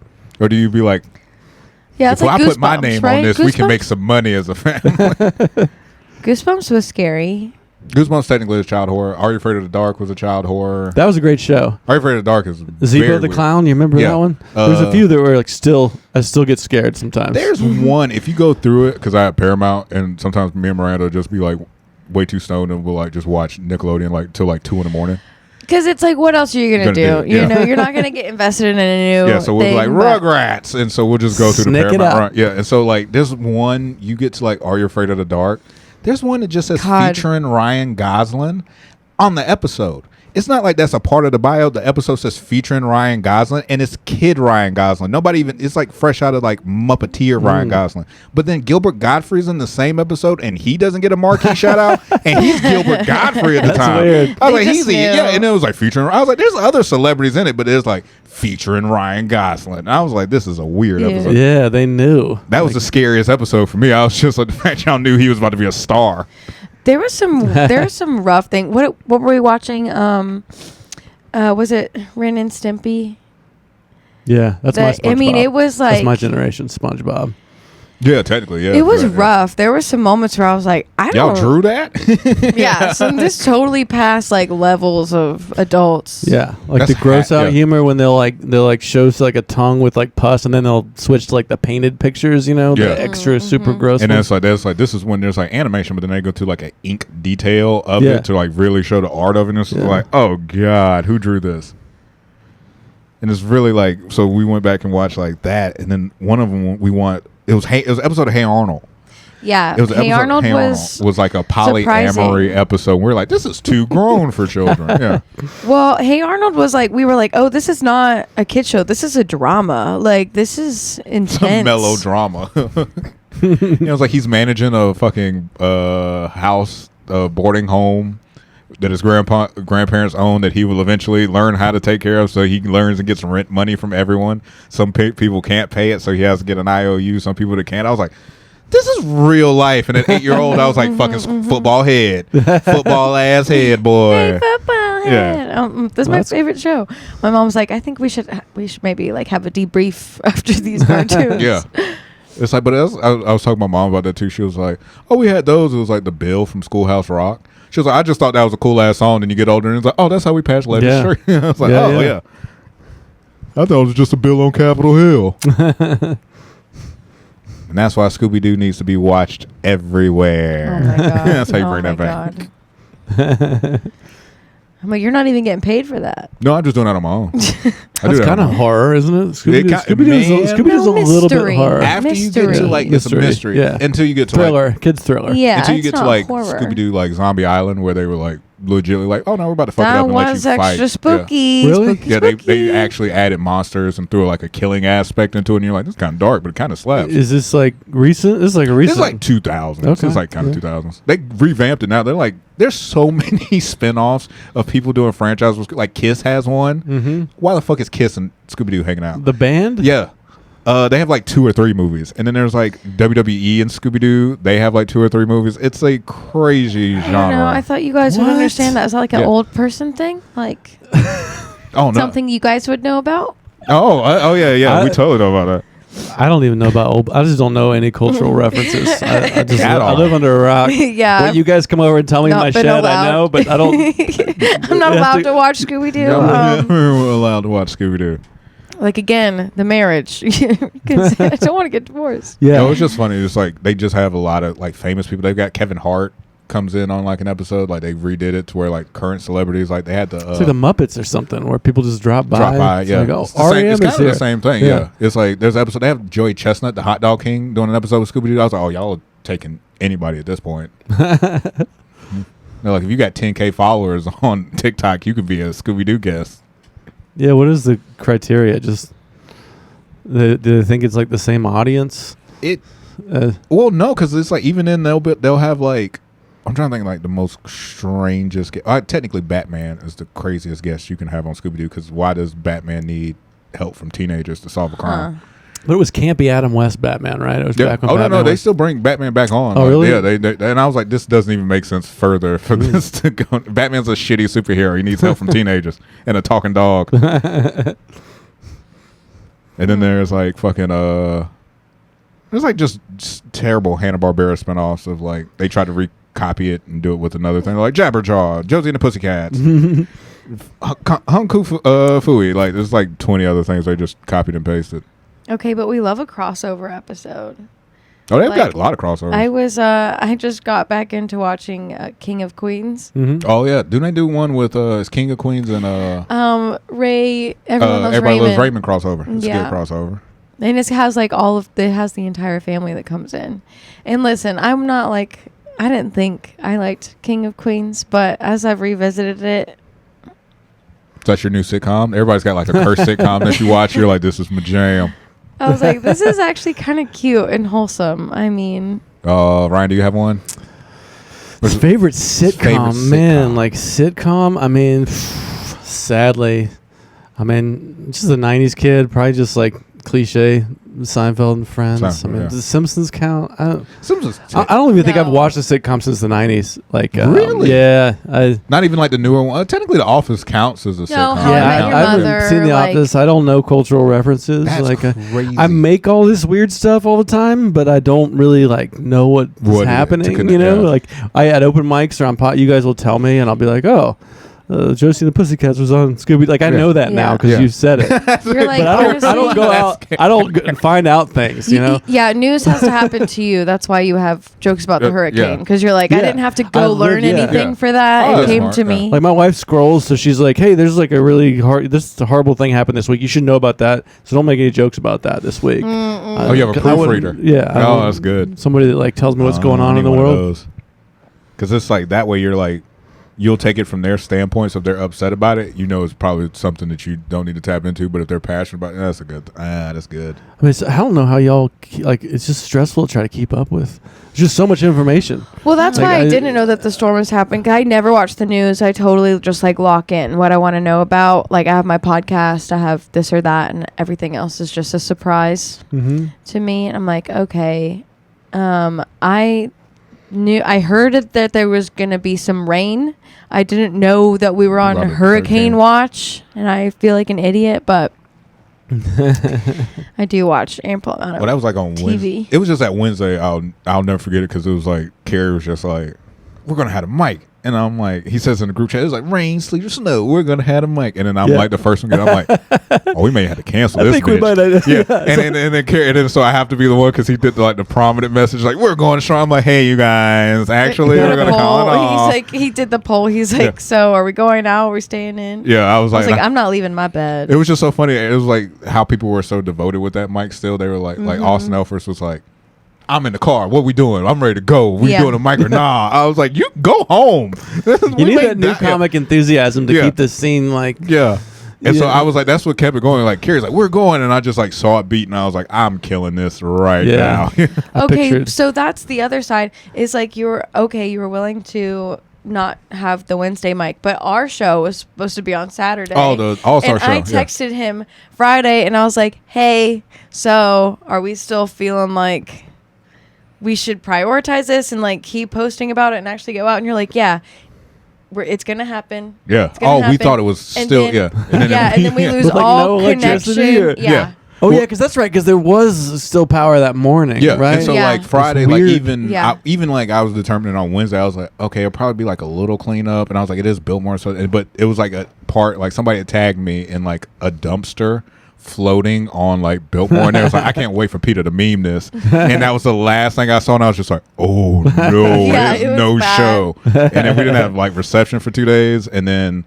Well, I didn't know if everyone didn't or if it was just me up in Weaverville because I went and stayed. Yeah, because we were like separated, so we didn't like know. So I'm more like worried about because we had like 50 tickets sold for that show, and then the ticket like I didn't have cell phone reception, but I only had like till that Sunday to refund everybody's tickets, or I'd have had to like physically go do that out. So it's like I ran downtown that Sunday to get reception, and then I got like one bar, and I was like, refund. That's so Yeah. I was like, this is one time, and I was like, most people were like trying to send a message to another person. I was like, I don't want to own all this money. This is not my money. We're going through something. I don't think anyone would have been necessarily mad, but I'm glad that you could get it back in people's pockets. Like I was such an idiot about it. Like I didn't like have any cell phone reception. The only thing I had was power. So me and my buddies were like, me and my roommate were just living like 90s kids. We just had DVDs and was just like trading them back and forth. I played a lot of Monopoly. Oh, board games. They're like every version of Monopoly, and my friends like packed it away in the middle of the game because I caught an attitude. They were like really afraid. I'm like, hey, I play this like by the rules, and you're fucking with me. And they were like, "Oh my god, we have to put this away." There's a movie called The Lighthouse, and it's like Robert Pattinson and like another, and they sit by them. There's just two, and that's why I was like, by day 2, that's them like there, just like over Monopoly, just losing their minds, just like punching each other, dancing, like drinking gasoline. Meanwhile, I'm up here like trying to pass the time. We're like, fuck. I'm up here like Googling, like, can I lick a disc to get it to work? Like, I'm like DVDs. Yeah, we had that moment where we're like, what DVDs do we have? Like, that's Polar the Express. one. Like, are we gonna watch this? Oh my god. Yeah. No, that's horrible. That's when you looked at you like, oh, I got to get my DVD game back up. Yeah. You're like, is that even a thing? Yeah. I had been working on it for a while because I found this like at Goodwill. I found this portable DVD player. Like it keeps a charge enough for like 2.5 movies. So, I mean, you can hear the motor running, and the sound quality is garbage, and you can only really see the screen from 2 different angles. But I had my DVD player, so I was like, okay, I'm in this, and I'm like, I've got Adventure Time, I've got The Office, I've got Planet of the Apes. That's when you turn into Ryan. You're like, I got this much time to do it. I got to fit this much in. Yeah. That's how you get shit done. That's when you turn into Ryan. Yeah, you lose your freedom and you really get calculated with your. I'm gonna go with Full House as my favorite. Oh, that's good. Yeah, I think. By the way, yeah, it's a delayed thing. I've seen every. You're able to think about it. That's actually a good one to think about. You have so many characters in Full House. Yeah, every show can just be Stamos. I mean, that was on every day at what 3:20. I mean, for me, it was TGIF the event. It was like when I was in 5th grade. It was like Friday night NBC. That was a good block. 8 to 10. Yeah. What you get? Family Matters. You get Full House. You get dude. Family Matters. Oh my god. Step by Step. I hate Step by Step would rotate with like Dinosaurs and Perfect Strangers. Dinosaurs would come There's in. Like and then Family Matters. Boy Meets World comes in later. Yeah, there was like always a few rotating. Okay, but also Seventh Heaven.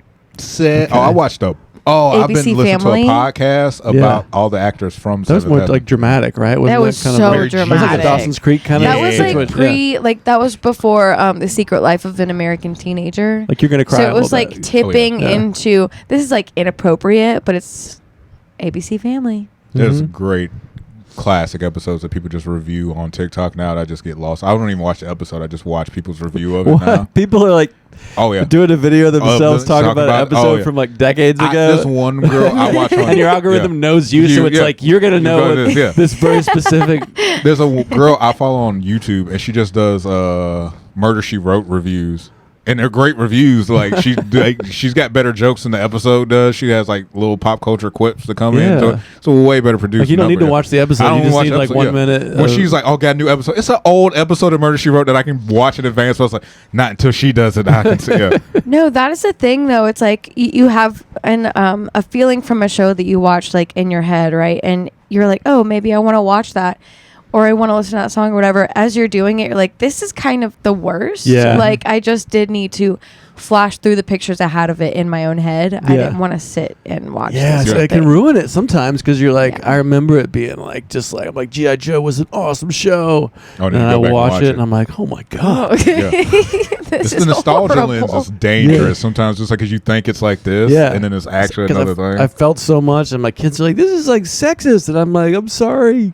You're like, "No, you don't get it. It's awesome." Yeah, it's like showing double down. Yeah, you're showing a kid like we're gonna watch all the episodes right now. We're going to watch all of Blazing Saddles. You'll get it. Trust me. It's like no. I was upset. That one. Yeah. But it's been remade. You're like, that one? Mm-hmm. Somebody said they actually... I mean, it's brilliant, but it's like today... But they remade it for kids. They remade it. Like, really? It's an animated Blazing movie. Saddles? Yeah, it's like an animated movie. Because that was definitely not a kid's movie. Yeah, they did the same plot. They just made them animals. Huh. And they really did. It's go. like another version, but like they totally did. And I was like, wait, you did Blazing Saddles as a kid movie? Wow. Just made them animals. Yeah. And I was like, oh shit, we can do that? That's like me in the board meeting for that room. We can do that? Yeah, it's like if it's a metaphor for racism with animals, it's like totally fine. Oh, that's Zootopia. That's Animal Farm. We're good. We can do it. I remember it's when, like Elemental. It was when Zootopia came out. I usually wait for Cody to go see a movie and then ask him what he thinks before I go see it myself. Because if he hates it, I'm like, I'll probably hate it. And he used to just go by himself. And I was like, Zootopia. Should I go see it? And he was like, I saw it. It's about racial profiling. I was like, it's rabbits and foxes. And he said, think about it. And I was like, oh. Cody will go watch Zootopia alone in the theater? In the theater. And then come out with a scathing review. A scathing review of it, yeah. and it's just he has one person that checks in on it. It's just me. I was like, he's dated many a person. It's still me like, hey, what's the review on motherfucking... Yeah. He's like, I better watch it in case Petey wants to know. Yeah, it's like should watch it. It's one Cody. Yeah, it's one Cody. If you stop asking, review, you won't have to see it. Nah, okay, I trust it. Have you like given him a rebate on all the movies he's it's one previewed for you? I'm trying to think. It was one we did. It was like at a point when we had a show where they used to pay us in movie tickets, so all the comics got paid in like 4 movie tickets per show at like the AMC. So we were just like, we know you guys like to be inside of the dark. And y'all need to shut up. So here's a movie ticket. Have you ever heard someone else talk before? We're like, can we get gas money? They was like, would you rather see Jersey Boys? And we're like, yes. And so they paid us a movie ticket. So before I would go use mine, like on a date or something, I'm like, did you go see this? And get a heads up on it. He still does it now. I'll still hit him up every once in a while about one if he's seen it. Now it's more about like stand-up specials. I'm like, did you see someone's? And he'll give me a critique on it. You guys didn't see the Beetlejuice? No, the second one yet? No, not seen it yet? No, have you? Mm-mm. No, I've heard it's horrible, but I think if I take enough, Yeah. then I can. Well, that's any I movie. think it'd be great. Weed? If I take It's 2 enough syllables. weed. Come on. If I take all the weed. Oh yeah, I think I know the one. Yeah, I mean I think that's kind of like what we were saying about going back and watching the sitcom and then realizing it's bad. It's like when they try to reboot. I guess it's not a reboot. It's like they're old now, but it's still they're trying to like capture the nostalgia, and it's like Can't trying to do catch that. lightning in a like bottle. like Star Wars. It's like The one thing that always sucks for me when they do that is just it looks different. Yeah. Like that magic of like if it's an 80s movie or a Yeah. 90s movie, how it's The specifically grain. shot, Yeah, the grain yeah, of it. So when you go that high definition of grain, that's like already I'm like you lose like 20 points with me. You want Michael Keaton kind of like grainy. Yeah. Well, it is like you struck gold. Like that was a cult classic coming out. Like it wasn't super spooky, but it wasn't too campy either. I think it really towed the line, right? Yeah. And it's like, well, now you have to. I mean, everybody's older. It's like when Dumb and Dumber came out, and I was just like, oh, y'all are old. This doesn't look good as it once did. And you don't have the grainy footage to make it. Yeah. People don't want there to be like necessarily character development. They want it to be almost a 1-to-1 because of that nostalgia aspect. But you have to like launch it into the future. Yeah. And honestly, hope that the old fan base doesn't watch it and that the younger kids do, and it's like even then they'll still hate important for the next 30 years. It's like a death mission. I mean, it's really hard to pull off. It's like jumping the shark, kind of, where it's like, how are you even? Yeah, all the things you just said. Like, how are you not going to upset everyone? Yeah, because it's like you're here's the thing you loved. And now we're about to fuck it up. Yeah, that was perfect. Honestly, but you can see it for $20. That's how I feel when they reimagined Rugrats. They 3D. Then it's so horrible, scary looking. Well, it's just like people like. But the kids love it. They absolutely love it. I showed them the old Rugrats. They were like, "Gross, get this off the TV." Yeah, my niece does not do hand drawn like animation. If it's hand, like I try to give her like the Aristocats, like old Walt Disney stuff.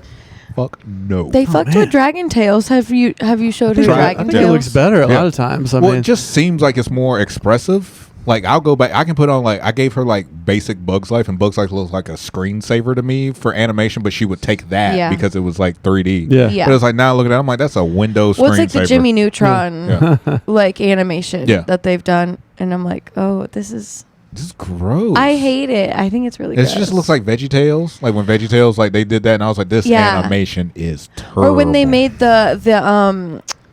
the Fairly Odd Parents movie. Oh, and they 3D'd them out. Did you ever see that? I haven't seen anything. I don't know. I've never seen it. Again, I only know the shows you guys have mentioned. Well, since you've I should have brought a list of shorthand. I'm like, Rugrats is the one with the Jewish babies. That's right. I do remember Rugrats. That was a great show. That's a good show. That show, I went back and watched that Doug, again. Rugrats. Yeah. Are You Afraid of the Dark was the closer. It was like, all right, it's 9:30 now. Get ready.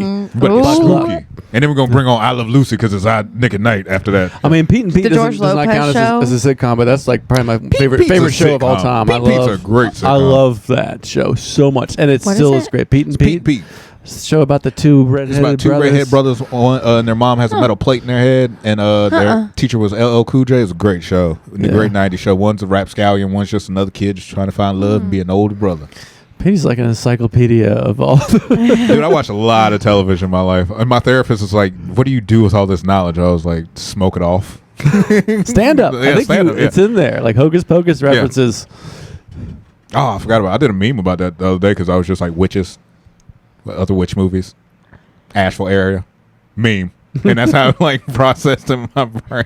Dude, you don't even like wait for Halloween to do that. Anytime you see a screen grab from Hocus Pocus, you're like, Asheville would just be like. Yep. It's like the moon. She's like, it's a full moon. I want to go outside with the weirdos. I'm like, West Asheville. Right there. The 200 likes right there. Ba-dow. You said somebody saw the dumpster floating and they were like, hey. Yeah, they was like, you put some words on this. They was like, I'm like, you could do this. They're like, no, you do this. No, like, you have the magic. Yeah. You have to do it. I'm like, it's just me with a text, but like the little microphone button. I just say it. I'm like, done. Speaking of Beetlejuice and the memes, there was like that scene where she's writing like her suicide note and she's like, if you're reading this, it's too late. And I sent that to Petey and I was like, why is this me when I was writing jokes as a first time? No, we were at Hillary's and we were watching it and it was the first thing I made. I made that meme for Miranda in the room. It's the scene where she's like writing her like suicide note. And she's just like, death is coming to me, da da da da da. And I was like, and Miranda's like, that's you writing your set it like a mic. And I was like, oh, that's good. So I just like clipped it and wrote it for her and just gave it to her. I was like, there. Because to your point, every like new comic is like, let me just trauma dump. Yeah. And it's like, I have seen the most horrible things. And I was just like, oh, set one. That's just like the opening for your joke. That's funny. I do miss that's what I was telling you guys. I was like, you guys get the screen on Thursday. Oh, if I was doing that show, I'm using that whole I'm thinking of jokes right now. I can like I'm just so lazy. I don't want gimmicks. I don't want a multimedia comedy presentation. Yeah, I just want to say my jokes. I've been invited. It's like, it's a show and you just do some, but I'm like, I'll do my jokes, but I don't want to do the screen. I am using that screen. That's not how my brain people works. do it, but I'm just like, I don't know. I'm doing a podcast and jokes. Like I got to do a screen jokes thing now. Like I'm always, and you're like, this meme is me. I'm like, you know what is it? Yeah. Oh gosh. Yeah. That's what it was like when I did the Asheville Files. It was just like when I did it the first time, and I was like, oh, I don't have to use stand up. Oh, but this is kind of like stand up. Yeah. Oh, there's like pause breaks, stuff like that. I was just like, oh, and the power to do that. I was just like, oh, I'd rather do this than stand up. I did it for the Blackout Diaries. Yeah, the visual part. So you're kind of already in that world. Did you do the Blackout Diaries? Yeah, I've still never done that. They did that. They were like, do your story and then put. I mean, this was just one at Pulp, right? But we had the. Oh yeah. Prompter, whatever, and so I was lucky because I told the story about my 28th birthday, and I had all these pictures, and I was like, okay, I can string this together. Like, you can see where I started and where I ended up.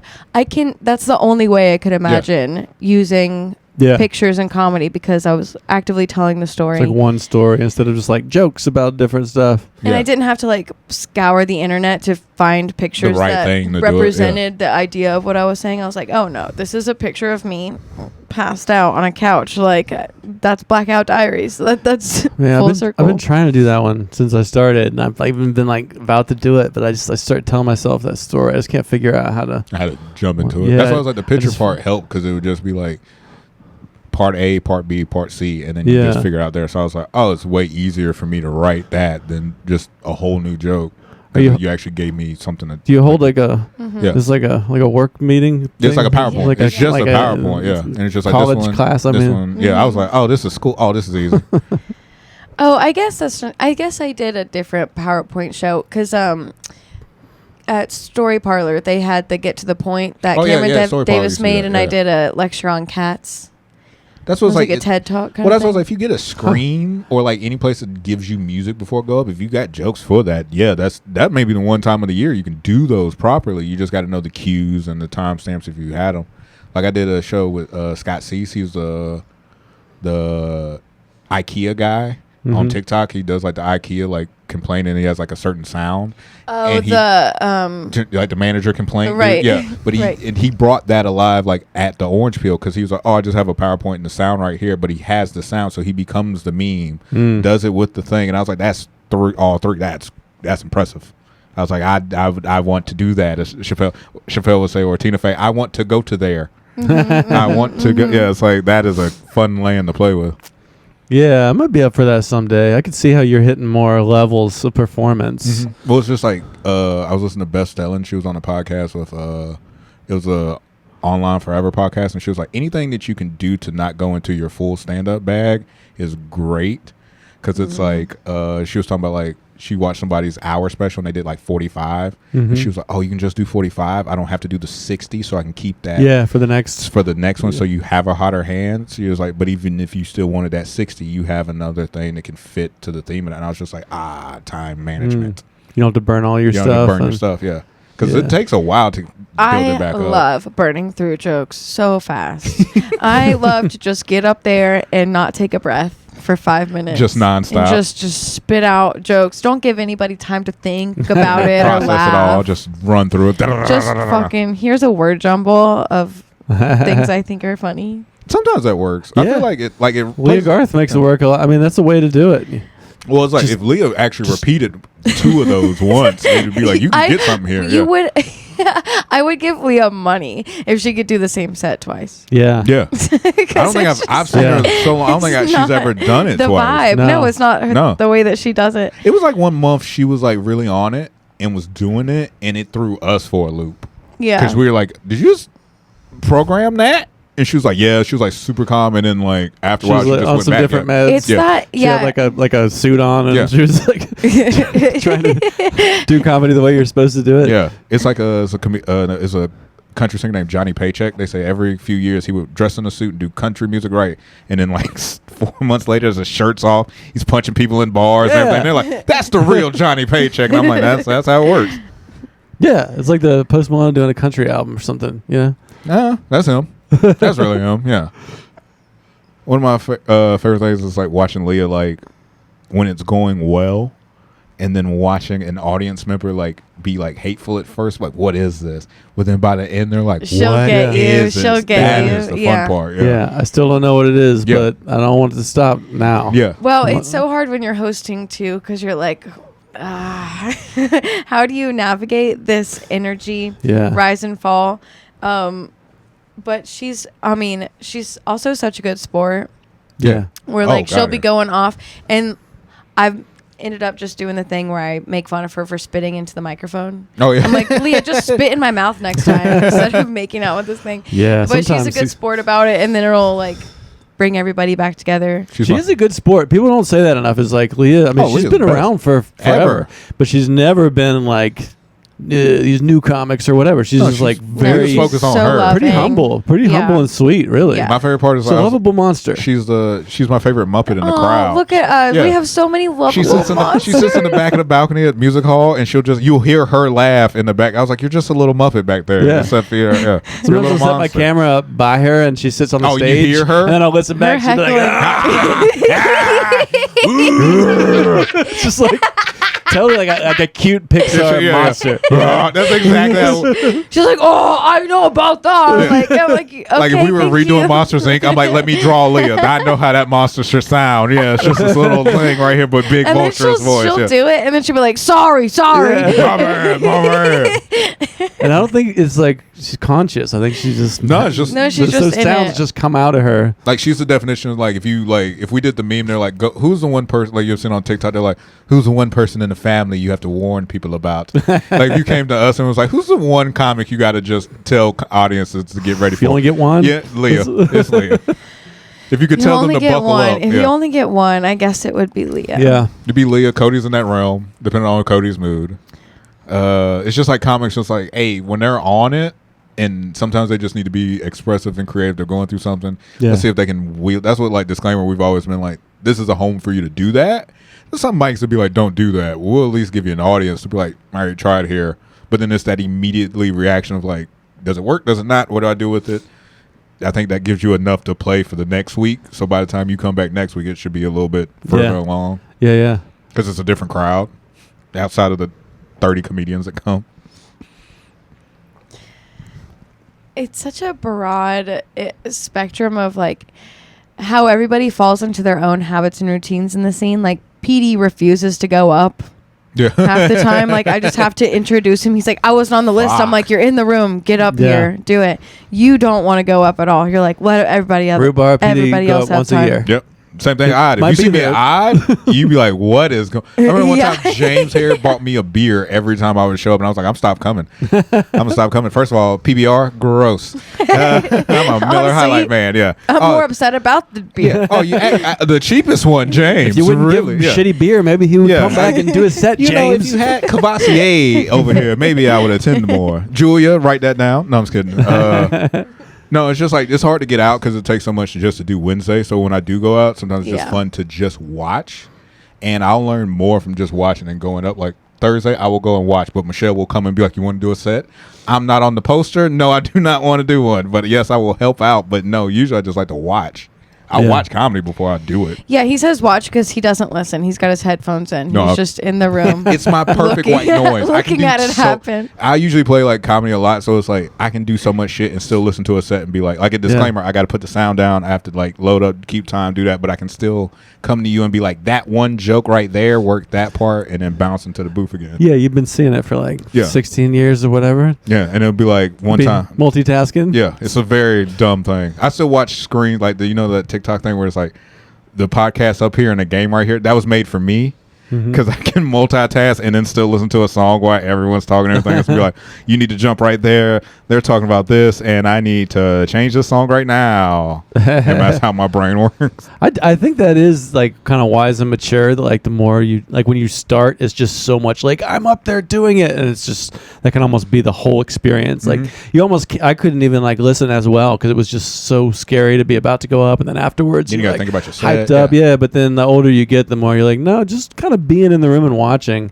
even watching what isn't good can really like that's a handle can help you. That's why I like Wednesday because I'm not always the host, but I will every once in a while. So then I like you do have to sit and listen and stand there, but I don't have the stamina to do that every time. Yeah, Root Bar doesn't matter because only 4 people ever show up, so it's not the same attention disclaimer's span. kind of like you can just pick up the vibe, and it's up to you as a comic to develop whatever you want for the like. If you're hosting, it's just like who's up.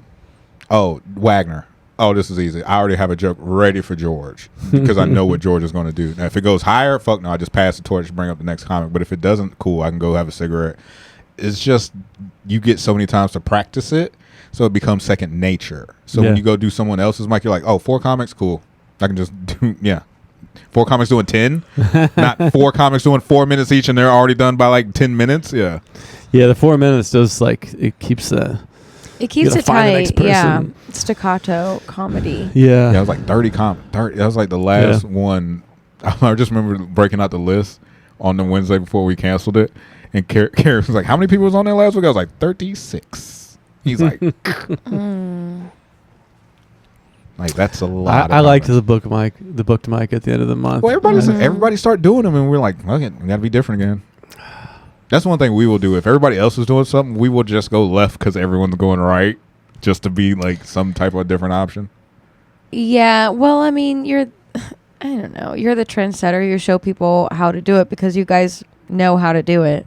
We're like, this is the best practices. This is how this works. Like, the only other structure that you can take besides just having an open mic is the sandwich showcase that Michelle does. Yeah.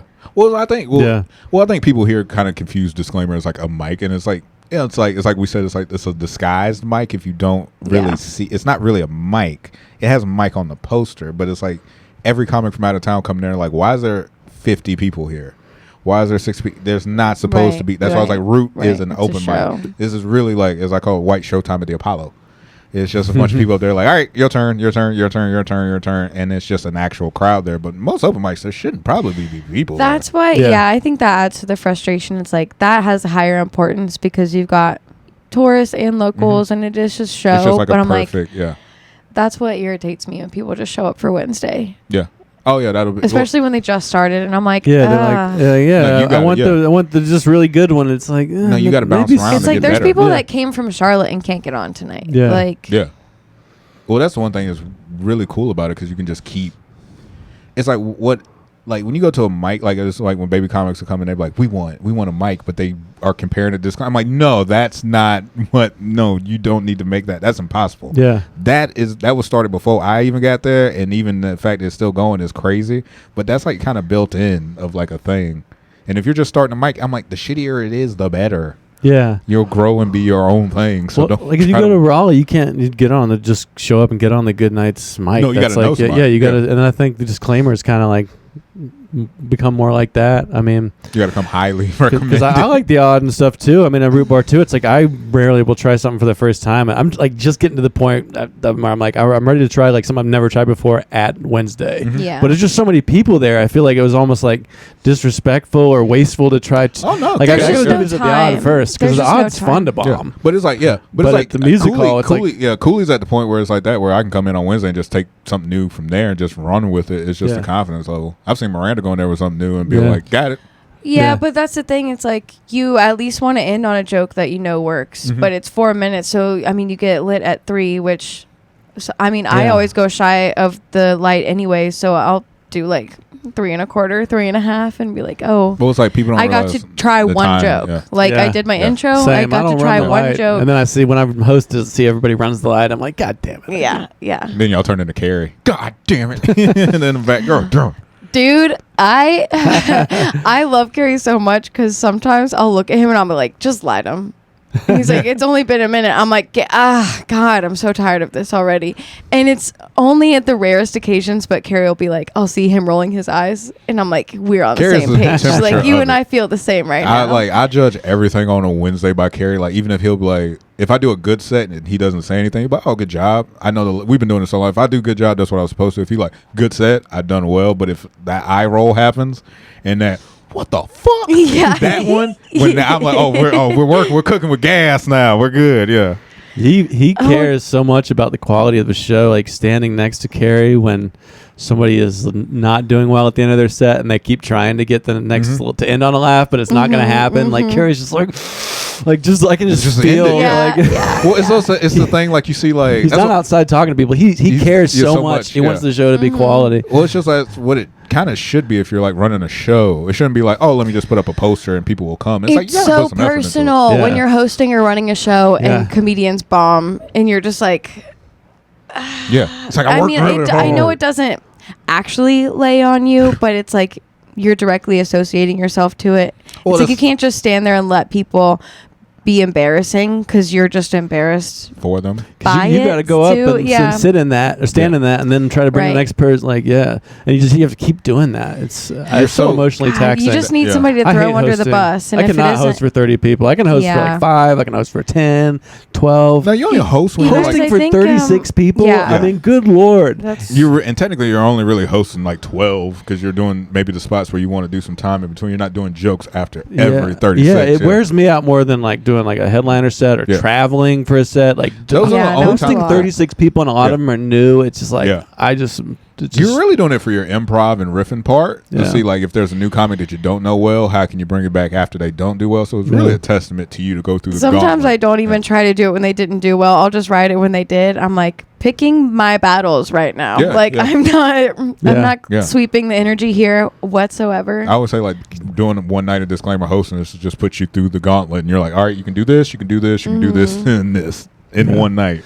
I mean, it used to be different because we start. I mean, I'm glad we start earlier. I don't like being out till 1 a.m, but we start at 9:30, and then you could just go till whenever. So you didn't have the urgency of trying to cram those 30-some comics into 2 hours like that. And that's what makes it so hard. If you could just go for 3 or 4 hours, it's like 5 different shows. It's a weird time with different audiences, and it's kind of fun at the end when it's like 1 a.m. and everybody's drunk. But now it's like the band's playing. Yeah. Carrie's like turning purple because the bass player's like starting early. At 7, as soon as he starts warming up at 7:45, like Carrie's like, fuck. When the bass player rips those first few riffs, and he's just like, it's 9:53. It's so cute because it's like fist in the air, like,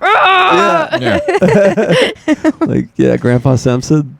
He is, but he does like pay attention to like that's how I got like really good at just doing shows. He's like, you need low ceilings, you need alcohol, you need foot traffic. I'm like, well, and because of the 4 minutes, it's paced so quickly that sometimes it's a nightmare to host. But people would, if you gave them 5, they would take 6.5, you know, and they would just milk it. Yeah. Because it's a big audience and it feels good when you're in the groove. Well, and then you keep trying to get it if you don't have it. Force fun to watch. Yeah. Like Emily will come, like that's when people are like, what should I go see? I'm like, go to the Wednesday mic. It's free. Yep. It's just bam, bam, bam. It's like well-run show. It's a great room. You'll see the most amazing funny shit. You'll see horrible, but the 4 minutes is like, it sucks to run it, but I think it's fun to watch it because you're just like bam, bam, bam. If you don't like somebody, they're just gone. Well, it's like I wish it blended like when we did do it when we were 9 to 2 a.m., which is crazy to think about. Yeah, it was like we didn't have 30 comics. It was just literally 9 till 2. We could have killed it at a certain time when we didn't have anything, but the Southern was just like, y'all can go till we don't care. So we just did it from 9 to 2. So you would have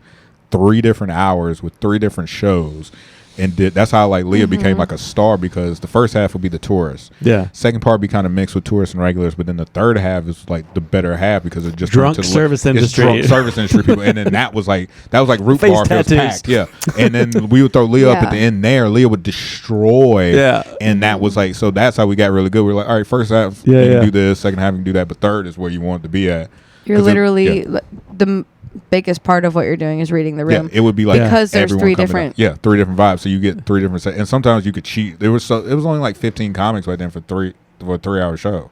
Now we would give everyone. Now it would probably feel better to space that out, but we don't have till not. No one's going to do 9 to 2 a.m. That's crazy of a time period when you say that. I am glad about I don't COVID think that's too late. making things stay early. Yeah, COVID nice because I got real old during COVID, and I was like, these mics are just stayed early for some reason. Yeah. It's great. Well, after the hurricane, we all go down to lightning rounds. Everybody's just doing a minute now. Everybody's like 1 minute round. Yeah. Dude, we're like literally the world is ending, so get it in. Yeah. So I gotta go to this food giveaway in about 20 minutes. 1 minute round. Okay, you guys, do you think that I'm bad luck because this is the second? Because Root Bar is gone and then Hot Seat's gone. I'm like, do I have something? No, if that's the case, where mics just die underneath last me. Host that Mike has. If I host, get away from disclaimer. If you want a venue to shut down, let me host it. Carrie's like, you should stay at disclaimer because I've been trying to quit this for. That used to be my title. I used to host all the last mics too at the end. I used to do Tomato Tuesday. I hosted the last one there. The last Athenas I hosted. And I used to like make a thing. I was like, I will be the motherfucking Grim Reaper of every open mic. And I was like, I don't really want that title anymore. So you can totally have that if you want that. Oh God, what have I done? Yeah, maybe don't host the odd. Like I think the disclaimer is resilient enough to. Yeah, it'll still be there after I'm gone. Be like Blaine's kids running it by then. It'll be like Sammy and everybody, your children will be running it. Our dad left us for this open mic, and now we run it. This is what we got in the will. It'd be in the family, and I wouldn't have to run it. It'd be perfect. That's so funny. You would be like, that's life. Life is just a circle, y'all. Dude, when they read the will and they just get to host once a month, and that's their inheritance. They're in here doing the podcast, interviewing you like you did your parents. They're like, remember when you used to do this? Oh, that sounds nice, actually. I would love that to be what happens. Your daughters are like, we have bigger plans. Yeah, I want them to. You're like, that's a really do all the things I do. Fun goal for you. Yeah. Yeah, they can feel that I want them to jam, play music, and do comedy, and it makes it less appealing. That's what I tell Blaine. Your dad wants you to. Blaine's got 2 kids. I was like, Sammy's just gonna start doing stand up at open mic at like recess. And I was like, are you scared of like him becoming a comic? He was like, nah. Okay, like when we were kids, we played like teacher and like doctor, whatever. They're gonna play like podcaster, influencer. Influencer. Oh, it's already happening. My 8-year-old, the games are like. You're trying to win the influencer and get the most likes and stuff. Yeah, she's not even actually on the internet doing that, but it's like training you to be like which hairstyle do you think I should do to get my best? I'm just like, oh my goodness, that's weird. I mean, it's the world that it's like, I don't know, if I try to like keep it from them, they'll probably we kind of had that too. That wasn't based off like the likes and stuff, but like the girl video games were all just putting makeup on Barbie but that's anything they say get your head not in the real world. Like I always remember in like Beauty and the Beast, like they got on Belle's ass for just reading. Yeah, it's like, look at that girl over there reading. Oh yeah, bitch, what you over there reading for? And it's just like, that's what you're supposed to do. But they like books even at that time were like the video games of the time, so it's always something that distracts you from it. But some things could be better than others. Like, yeah, I don't need to know how this Bratz doll will look in this game to give me 400 likes on this profile that doesn't exist. You think Hillary will get another Sunday mic going? Because she's had a bunch. Like, I was just thinking, She just moved with the Shakies. I need my 3 mics, I guess. Well, she wasn't even going. The last Root Bar that we had, she came and hosted it, but she hadn't been to them in like 2 months. Like, because she was trying to let go of it and move on and do other things. So, I don't know. I really don't think I have it. Oh, we got to... somebody will do one, like, but I don't want it to be anybody else either. Yeah, that's the thing. Is like I don't really have it in me to muster up and make one. But because sometimes I don't know. Like I guess the odd is like the second longest one now. Yep, odd's been going. Odd. Yeah, and then technically no Slice. Then odd. Yeah, Slice is that's Slice true. But it's like it's kind of just when it is. Yeah, it's not. Slice is every other month. It's not as consistent as so like Tuesday, Wednesday. Confusing. Yeah, it's such a mystery when it's always it used to be every other week. Uh-huh. And so that was like kind of the confusing part. And then so like, but like now I'm like, at least make it first and last. Like every other's confusing. I can't keep up with time. I think it's just the orange peel. Just like they get the big acts they get, and then she has to. I guess you can't have a show downstairs, even if there is a one up there. You can get bumped depending on what it is, so you can get a day. Because that's how Root Bar was for a while too. Is every other Sunday, and I'm like, nobody knows. It kills the rhythm because people don't get into it. Is this one of the weeks or not? Yeah. And then we did it every week. It's still. Bad, it's still bad, but every one out of 7 gonna catch you. Yeah, there was something. But I loved it. I loved the way it was. I loved the way it was bad. Yeah, it's like. Did you guys ever eat Dunkin' sticks, like the little Debbie? You talking about Dunkin' the coffee sticks? No, they're like little pastries, but they're in the vending machine or the gas station, and they're just the pecan, two little. Yeah, little coffee. It's like the donuts. Yes, donut. Yeah, it's a coffee stick. Yeah. Like a donut hole, but shaped like a stick. Yeah. But they're so bad that they're good. Like it's that thing. It's like, oh man, this tastes like when there was nothing else at the gas station. Yeah. Right. And this is all you could have. And it's like, but it's the nostalgia effect too. It's like, and you'll pass up when the you're good. in it, you're like, I don't. This is. But as soon as it's gone, you're like, what great times we had. That's true. That's true. And that happens with comedians too. It's like Mario, or I guess Alex did a good set at Blackburns, and he's I guess going to leave in a few weeks. Yeah. And it's like you're like, oh man, like when somebody's leaving, you're like, oh, he definitely brings like a real. It's like when Mario left, I was like, oh man, I never really realized how funny Mario is, how sweet he is, how he's like running shows. It's like the Dunkin' Sticks, you know. You don't appreciate it till. Yeah, I'm saying the most cliche thing in the world right now, but it's everyone now is gonna be like, Root Bar was so legendary. We was there every day, and it was like, that was a piece of shit. We was there every day. You never went. It's our piece of shit. Yeah. It's like at the funeral where you have to say nice stuff about.